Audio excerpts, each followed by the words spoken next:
en extinción acaba de salir y va a llegar en los próximos meses a la Argentina de la mano de ACAL. Y Steven tiene la deferencia de atendernos, de conectarse a nosotros a través de esta videollamada para charlar un rato sobre lo que está pasando en el mundo, pero también en la Argentina, que lamentablemente tiene un rol protagónico en este proceso. Steven, buen día y muchas gracias por comunicarte con nosotros. ¿Cómo estás? Buenos días, un gusto acompañaros y gracias a vosotros por la invitación. ¿Todo bien? Más allá que el mundo, vamos, también no está. Pero bueno, seguimos. Así es, estamos en la misma.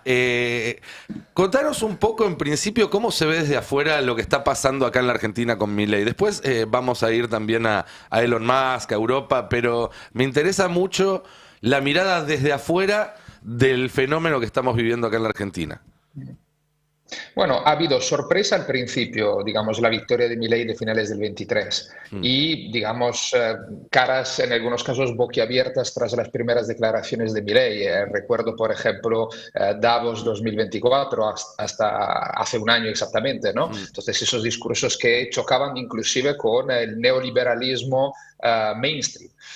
Yo creo que, pero más allá de la propaganda que gasta Milei con viajes internacionales, con un sinfín de tweets, con intentos de contactos, es decir, Milei intenta venderse como un referente internacional y esto es desde luego exagerado, pero es cierto que sobre todo tras la victoria de Trump está habiendo un giro que involucra también a Milei. Y Milei, digamos, se convierte en un aliado clave de Trump y de, digamos, de los tech bros a la Elon Musk, que tienen un peso importante en la administración estadounidense. Y, digamos, también está cambiando, esta es mi percepción, veremos qué pasa en los próximos meses, también, digamos, inclusive, digamos, algunas élites económicas, periódicos de referencia en el ámbito económico, pienso en el mismo Financial Times, etcétera, que están empezando a dejar, digamos, una opinión mucho más sosegada, menos crítica con Milei, inclusive, digamos, valorando positivamente, digamos, lo que está haciendo, sobre todo desde el punto de vista de la economía en Argentina. Y esto, quiero decir, evidentemente tiene que ver solo con un análisis relacionado con los datos macroeconómicos y con compararse parte de la propaganda de Milei, no cabe duda ninguna, pero lo que pasa es que está claro que yo creo que la victoria de Trump ha marcado un turning point, claro, en lo que será no solo, digamos, la política interior de Estados Unidos, sino también cómo se van resituando una buena parte de las élites internacionales. Y entonces, claro, Milei aquí es otro tasel de este mosaico que se está formando en un nuevo tipo de compromiso autoritario, lo defino yo, entre las oligarquías no solo tecnológicas, pero estas sí que están teniendo un peso importante, y la extrema derecha que está cada vez más gobernando en diferentes países a un lado y el otro del Atlántico. Mm. Ahí, este proceso que vos describís respecto a Milei y que en realidad también aplica a otras figuras parecidas, pareciera ser el último paso de la normalización de la ultraderecha, un proceso que viene desde hace rato, pero que, a mi entender, el día que Elon Musk hace ese saludo nazi y no es la tapa de todos los diarios del mundo al día siguiente, ya está, se terminó, ya más normalizado que esto no puede estar, lo que viene en adelante, en todo caso, es otra etapa de este proceso, ¿coincidís? Absolutamente sí, es decir, estamos como, se han superado todas las líneas rojas, Mm. esta es la cuestión. Y entonces este largo proceso, al principio lento, muy paulatino, no muy gradual, con avances y retrocesos de normalización, ¿no? De legitimación de ideas extremistas, de discursos del odio, de, digamos, ideas y propuestas políticas que podemos vincular claramente con la extrema derecha a nivel europeo y a nivel internacional, a nivel global, pues bueno, ha llegado a este punto en que tenemos el hombre más rico del mundo, según Forbes, Ujú. y miembro, ¿no?, de la nueva administración, de la que sigue siendo la primera superpotencia a nivel mundial, que puede el día mismo de la toma de posesión del nuevo presidente hacer un saludo romano, un saludo nazi, digamos, en Mundovisión. Entonces, claro, este proceso, pero quiero decir, y tenemos que tenerlo claro, empezó hace como mínimo unos 40 años, Ujú. a partir de la, digamos, legitimación paulatina que en diferentes países han tenido formaciones de extrema derecha. Quiero recordar que en Italia la extrema derecha, los neofascistas en ese momento del movimiento social italiano, fueron legitimados como fuerza de gobierno ya en 1994 en el primer ejecutivo de Berlusconi.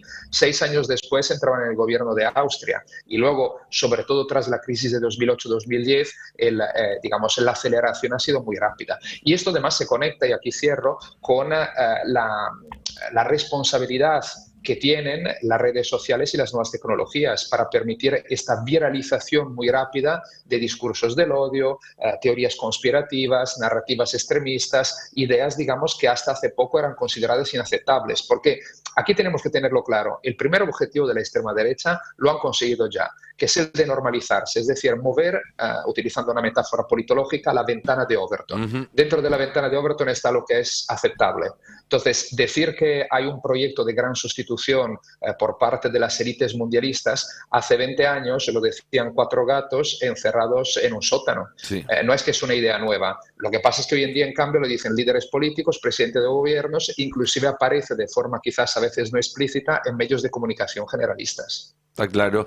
En esta situación, acá en la Argentina, algunos dirigentes empezaron a hablar de la necesidad de establecer un cordón sanitario.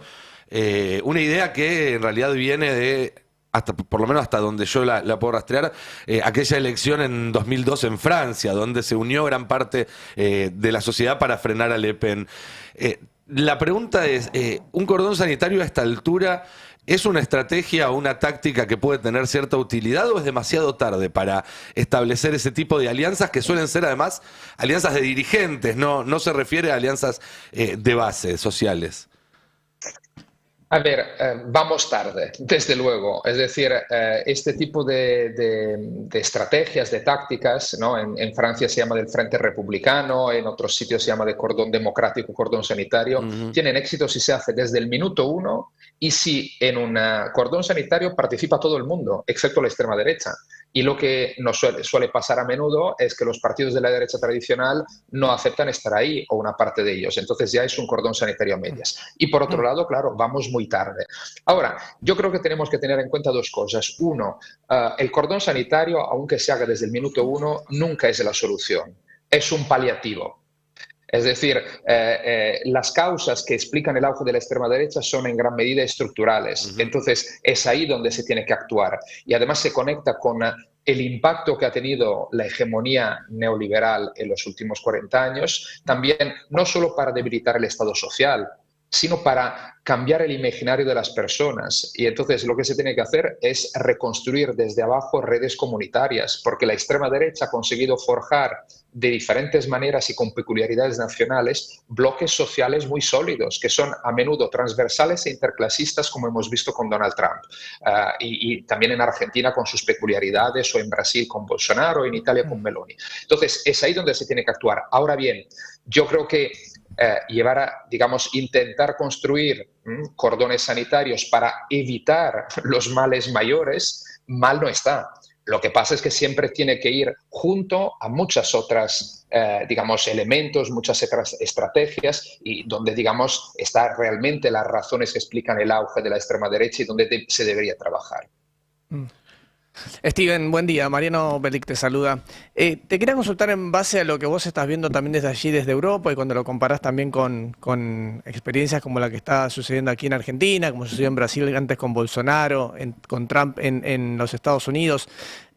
¿Cuánto hay de componente ideológico de personas que eligen a estos personajes por lo que dicen, porque están de acuerdo con sus ideas, porque están de acuerdo con frenar a los migrantes, porque están de acuerdo, con ir en contra de un estado de bienestar, porque entienden que la solución es básicamente el déficit cero y demás? ¿Y cuánto hay un componente también de insatisfacción en relación a todas las respuestas que no obtuvieron por parte de las fuerzas progresistas cuando les tocó gobernar?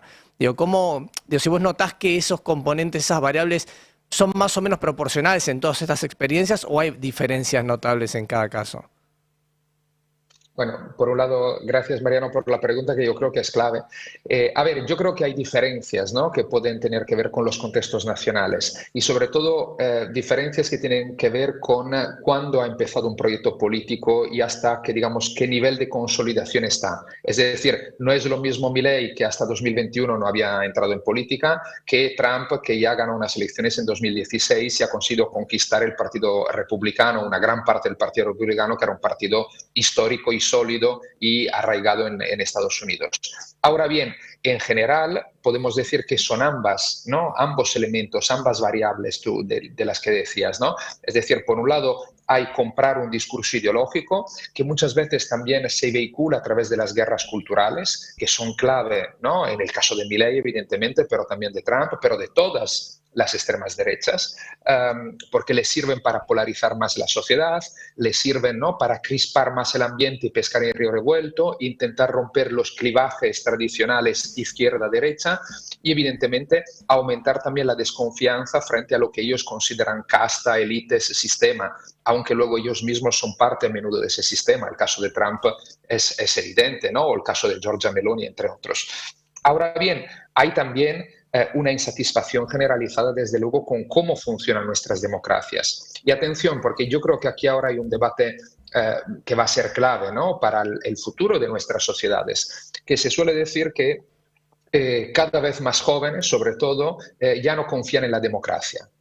Yo creo que estamos en una delgada, en un punto, digamos, una especie de delgada línea roja, porque se puede estar insatisfechos con cómo funcionan nuestras democracias y creo que una gran parte de la población en todo el mundo tiene muchísimas razones para estarlo, ¿no? Falta de expectativas sobre el futuro, ¿no?, recortes de derechos, digamos, situaciones y condiciones relacionadas con cosas estructurales, ¿no? Otra cosa es convertirse en antidemocrático y, por ejemplo, estar a favor de líderes autoritarios que toman las decisiones, que es lo que vende, por ejemplo, Donald Trump claramente, sobre todo en estos últimos meses. Entonces, yo creo que no es solo la izquierda, sino es, digamos, las élites que han gobernado en el mundo en las últimas décadas.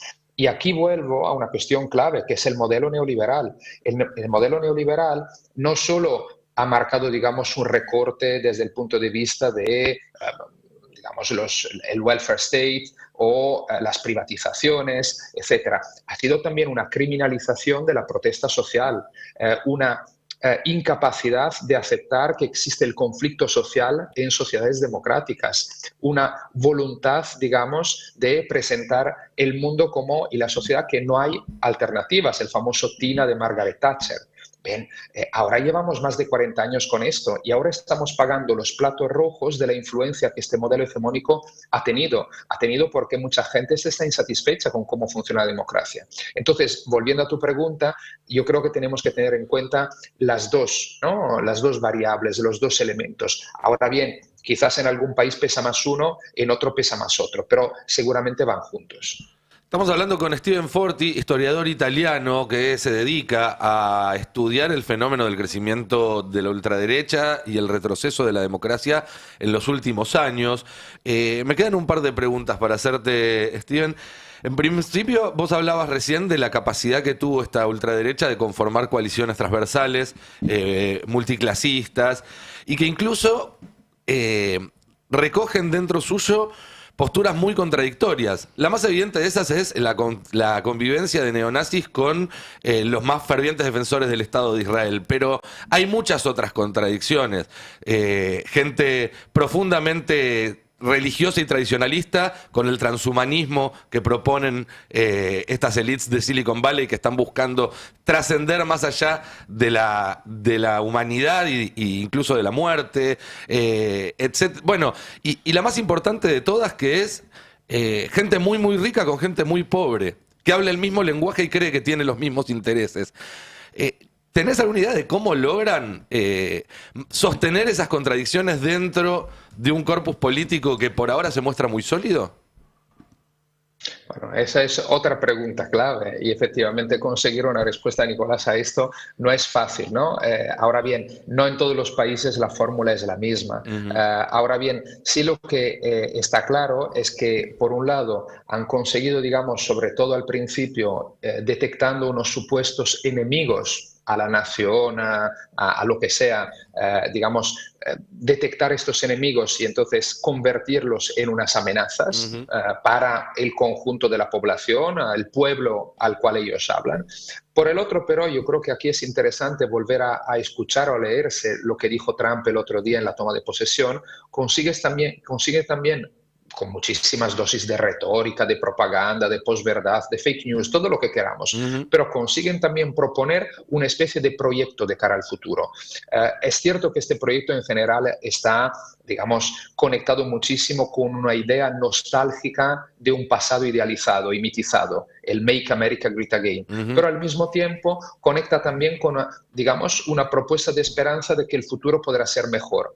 Ahora, hay contradicciones, hay incoherencias brutales y por otro, una que también yo creo que podría explotar en el futuro es sobre el tipo de políticas económicas y arancelarias que en el caso de Estados Unidos se adoptarán.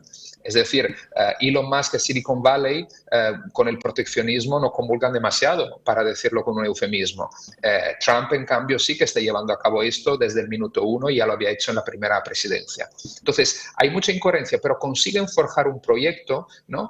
Donde muestran una amenaza a la identidad, al futuro, que se vincula con una idea, digamos, de defender unos valores tradicionales. Pero la extrema derecha ha jugado siempre en estos años con la incoherencia. Pensemos una cosa muy sencilla. Las posturas, por ejemplo, sobre el COVID, en muchos casos, no en todos, al principio se ha negado su importancia, pienso Boris Johnson en el gobierno, Ujú. y al cabo de un mes cerró el país. Y parecía que no había contradicción. En el caso de otros líderes también sobre otras cuestiones. Entonces, ellos saben jugar con esto y juegan muchísimo con las emociones. Y las emociones le permiten, digamos, mostrar un proyecto que supuestamente, digamos, es homogéneo y puede involucrar a gente proveniente de clases sociales o con ideas muy distintas, inclusive contradictorias o opuestas. Hola, Steven, Candelaria Boto te saluda, ¿cómo estás? ¿Qué tal? ¿Cómo estás? Bien.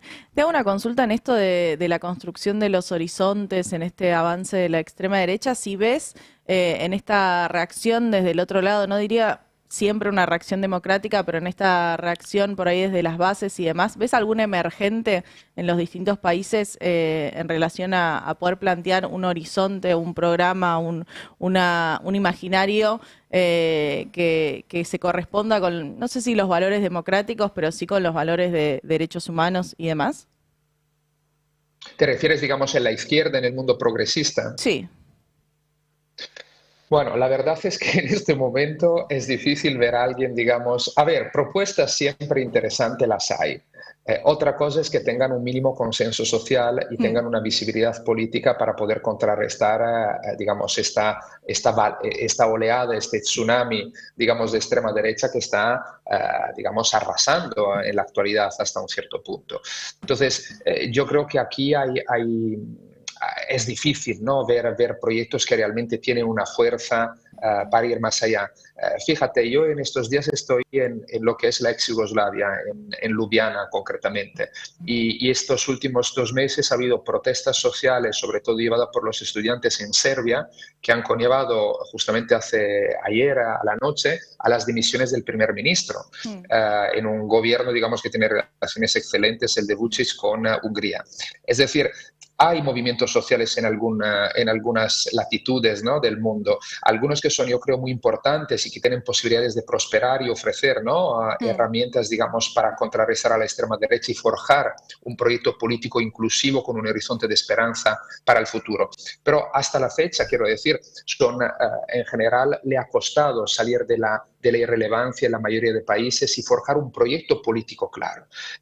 Y luego yo creo aquí, una cosa que comentaba al principio, es que tenemos que tener claro que estamos, yo creo, en un momento que puede marcar claramente un antes y un después en la historia. Es decir, el neoliberalismo que algunos han llamado pongámosles comillas, progresista, es decir, neoliberalismo en la economía, digamos, fuertemente neoliberal en la economía, pero al mismo tiempo aceptar la sociedad abierta, los derechos de las minorías, la igualdad de género, el tema, ¿no?, de todas esas cuestiones que bien conocemos de las últimas décadas. Bien, ese neoliberalismo se ha prácticamente acabado.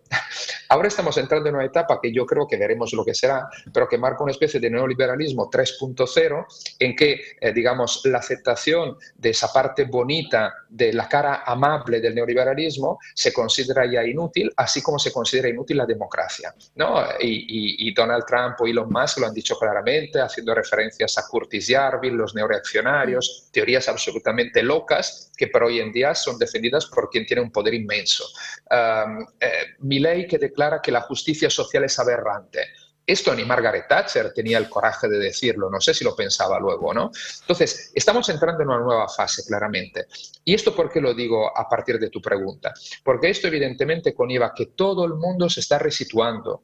Entonces, no solo las izquierdas propiamente dichas, sino también las élites que consideramos hasta un cierto punto liberal progresistas y que ha defendido, ¿no?, al menos las reglas del juego democrática y una serie de valores democráticos en la sociedad. ¿Qué será de estas élites? Porque estas van a, ¿no?, hacer caer, digamos, la balanza de un lado o del otro, ¿no? Y esto yo creo que va a ser muy importante, porque, por ejemplo, la posición que tendrá la Unión Europea. Ursula von der Leyen, me parece que hasta la fecha a Donald Trump sencillamente ha sido un wait and see, ¿no?, diciendo, bueno, la Unión Europea. Pues esto es lo que hizo Chamberlain con Hitler en los años 30 y sabemos a lo que ha conllevado.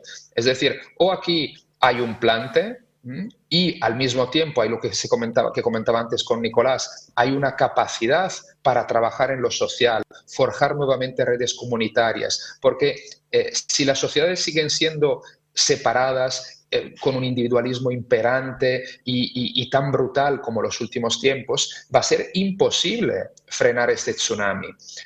Aquí volvemos, ¿no?, al tema, digamos, de la importancia del neoliberalismo en las nuevas tecnologías. Las nuevas tecnologías son una herramienta, pero es indudable que han dejado las sociedades y los individuos más separados. Y entonces faltan lugares de encuentro, lugares de debate. Y esto es hacer política en un sentido positivo, desde abajo. Entonces es ahí donde se tiene que empezar. Ejemplos y gente que hace trabajos estupendos en lo social en muchos países, la hay en todo el mundo.